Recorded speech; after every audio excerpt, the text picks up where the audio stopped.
Hello, उठो। Hello, हाय, उठो। Hello, उठो।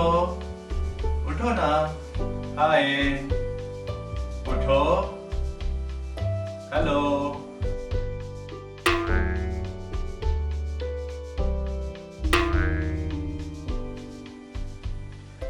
हेलो, मैं हूं अव्वल।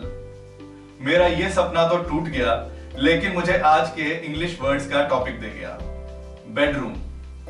चलिए आज हम बेडरूम से जुड़े हुए वर्ड्स देखते हैं, क्योंकि ये एक लड़का, लड़की, बच्चा, बूढ़ा, हर इंसान के काम आने वाले वर्ड्स हैं। चलिए शुरू करते हैं। मेरे बेडरूम में सबसे नीचे है जमीन।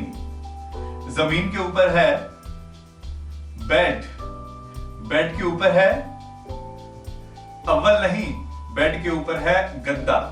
हमारे आज के सबसे पहले वर्ड्स हैं मैट्रेस। मैट्रेस मतलब गद्दा। गद्दा जो आपके बेड के ढांचे के ऊपर, बेड के फ्रेम के ऊपर रखा जाता है ताकि आपको बेड चुभे ना। चलिए एग्जांपल्स देखते हैं। I am planning to buy a new mattress. मैं एक नया गद्दा लेने की सोच रहा हूं। Don't spill the tea on my new mattress. मेरे नए गद्दे के ऊपर चाय मत गिरा देना। यहां वर्ड्स यूज किए गए हैं स्पिल, तो स्पिल का मतलब है गिराना, गिरा देना। Your mattress is so comfortable. तुम्हारा गद्दा बहुत ही आरामदायक है। हमारे आज के दूसरे वर्ड्स हैं बेडशीट। बेडशीट मतलब चादर जो गद्दे के ऊपर बिछाई जाती है, जो बैठने वाले के नीचे आती है। और बेडशीट को बहुत सारी कंट्रीज में फिटेड शीट्स भी कहा जाता है, क्योंकि ये गद्दे के साथ फिट कर दी जाती हैं, बेड पे फिट हो जाती है। बेडशीट के साथ एक और वर्ड बता देता हूं, टॉप शीट। टॉप शीट का मतलब है ऊपर ओढ़ने वाली चादर। Example, could I get an extra top sheet? क्या मुझे एक एक्स्ट्रा ओढ़ने वाली चादर मिल सकती है? I got this bed sheet as a gift.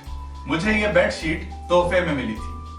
सो गर्मियों में तो टॉप शीट ओढ़ के काम चल जाएगा, चादर ओढ़ के काम चल जाएगा। लेकिन सर्दियों में हमें चाहिए होंगी कुछ और चीजें। हमें चाहिए हो सकता है एक कंबल, जिसको बोलते हैं ब्लैंकेट। हमें चाहिए हो सकती है एक रजाई, एक मोटी रजाई, जिसको बोलते हैं क्विल्ट। या फिर हमें चाहिए हो सकती है एक सॉफ्ट सी रजाई, जो कि ना बहुत मोटी हो ना बहुत पतली, उसको बोलते हैं कंफर्टर। फिर बेड पे आता है पिलो, यानी कि तकिया, यानी कि सिरहाना। और पिलो को डाला जाता है पिलो कवर में। सो सिरहाने को, तकिए को ढकने वाला कवर होता है पिलो कवर। और कुछ कंट्रीज में इसको पिलो केस भी कहा जाता है। The fabric of this pillow cover is very soft. इस पिलो कवर का कपड़ा बहुत ही मुलायम है। तो मैंने आपको अलग अलग तरह की शीट्स के बारे में बताया और ओढ़ने वाली चीजों के बारे में बताया। और अब चलते हैं अपने अगले वर्ड्स की तरफ। जो भी चीजें हमें बेड पे सोने के लिए चाहिए, चाहे वो टॉप शीट हो या बेड शीट हो या पिलो हो या फिर क्विल्ट या ब्लैंकेट हो, ये सब चीजें एक साथ कहलाती हैं बिस्तर। बिस्तर को इंग्लिश में हम बेडिंग कहते हैं। सो अगर आप किसी को कहते हो कि मैं बेडिंग के लिए शॉपिंग कर रहा हूं, तो इसका मतलब आप बिस्तर का सामान खरीद रहे हो। आप टॉप शीट्स भी खरीद सकते हो, आप पिलो भी खरीद सकते हो, आप क्विल्ट भी खरीद सकते हो। एग्जांपल्स देख लेते हैं। I am shopping for the bedding for my new bed. मैं अपने नए बेड के लिए बिस्तर खरीद रहा हूं। I changed the bedding yesterday. मैंने कल बिस्तर बदला था। हमारे घर में जो पालतू जानवर होता है, उसके लिए जो हम बिस्तर लगाते हैं, उसको भी बेडिंग बोलते हैं। Example, wash your dog's bedding regularly. अपने डॉग की बेडिंग रेगुलरली, नियमित तौर पे धोया करो। अब देखते हैं हम आज के चौथे वर्ड्स, और ये बड़े काम के वर्ड्स हैं, बड़े कॉमनली यूज किए जा सकते हैं। और वो वर्ड्स हैं make the bed. Make the bed का मतलब है बिस्तर लगाना, बेडिंग को किसी के सोने के लिए रेडी कर देना, या फिर वैसे ही बेड को सही तरीके से अरेंज कर देना। Examples, I make the bed before I leave for work. अपने काम पे जाने से पहले मैं बेड को सेट करके जाता हूं, बिस्तर लगा के जाता हूं। I have made the bed for the guests. मेहमानों के सोने के लिए मैंने बिस्तर तैयार कर दिया है। Don't make the bed, I will do it. बिस्तर मत लगाना, मैं लगा दूंगा।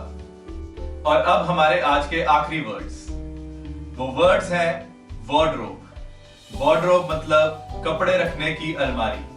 वैसे इंग्लिश में अलमारी के लिए एक और वर्ड है अलमीरा, पर अलमीरा का मतलब कोई भी अलमारी हो सकता है, चाहे वो किचन की अलमारी हो क्रॉकरी रखने के लिए, चाहे वो बुक्स की अलमारी हो, चाहे वो किसी और सामान की अलमारी हो, लेकिन कपड़ों की अलमारी को वार्डरोब कहते हैं। वार्डरोब सिर्फ कपड़े रखने की अलमारी को कहते हैं, पर आजकल इसमें शूज और बेल्ट्स वगैरह के लिए भी जगह बनाई जाती है।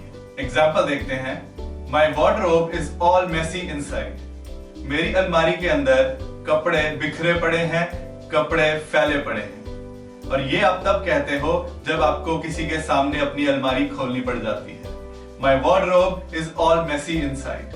आजकल वार्डरोब पे ही एक मिरर लगा होता है, यानी कि आईना, देखने वाला शीशा। पहले लोग अलग से ड्रेसिंग टेबल खरीदा करते थे। ड्रेसिंग टेबल वो होता है जिसपे आईना लगा होता है, मिरर लगा होता है और उसके साथ ड्रॉर्स होती हैं अपना मेकअप का सामान रखने के लिए। सो अगली बार अपने बेडरूम में पड़ी हुई अलमारी को अलमारी मत बोलना, उसे बड़ी शान से वार्डरोब बोलना। मैं मिलूंगा कुछ और इंटरेस्टिंग वर्ड्स के साथ अपनी नेक्स्ट वीडियो में। तब तक मैं थोड़े और सपने देख लूं।